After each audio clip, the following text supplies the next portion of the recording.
Hello everyone, কেমন আছেন সবাই? আশা করছি সবাই অনেক ভালো আছেন। আমিও বেশ ভালোই আছি। আজ ভিডিওটি শুরু করলাম একদম রাস্তার মাঝখান দিয়ে। এখন বাজে বিকাল 4টা।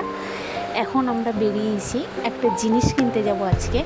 ভিডিওটা দেখতে থাকো, তাহলে বুঝতে পারবে। আর এই দেখো, এত পরিমাণ বৃষ্টি হয়, রাস্তার খাত একদম ভেঙে গিয়েছে, চারিদিকে জল জমেছে।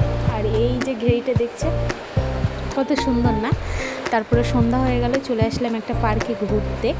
একটু ঘুরে নিলাম চারিদিকটা নিয়ে। এবার আমি বললাম আমার হাতে একটু স্কুটিটা দাও, আমি চালিয়ে নিয়ে যাব। ও দিতেই রাজি হচ্ছিল না, যে না, তোমার এখনও হাত পাকা হয়নি, তুমি রাস্তায় তুমি উঠবে না, তুমি এর ভিতরে চালাও, রাস্তায় গিয়ে আমার হাতে দিয়ে দেবে।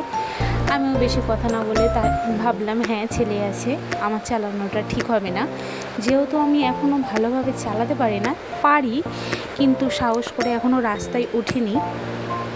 ওর জন্যই ভিতরে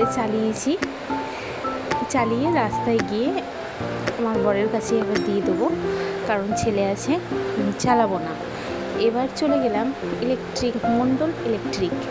আশা করছি বুঝতেই পারছি, এখানে নানান রকমের ফ্রিজ, এসি সব কিছুই পাওয়া যায়, কিন্তু আমরা ফ্রিজ, এসি কিচ্ছু নিতে আসিনি। আমি নিতে এসেছি একটা ফোন। এখানে অনেক ফোন দেখার পর এই ফোনটা আমার পছন্দ হলো, টেকনো। এটা আমি নিয়ে নিলাম। আর ফোন নিয়েছি, যত দামেরই হোক না কেন, নিয়েছি তো। ওর জন্য তোমাদের দাদাভাই বললো একটু মিষ্টি খাওয়াতে হবে। চলে গেলাম, একটু দই আর 2টো করে রসগোল্লা নিয়ে খেয়ে নিলাম। তারপর চলে আসলাম সোজা বাড়িতে। এসে দেখো, এত ঘেমে গেছি, আর বাইরে এত গরম। আচ্ছা, এইখানেই শেষ করছি, দেখা হচ্ছে নেক্সট কোনো ভিডিওতে। টাটা।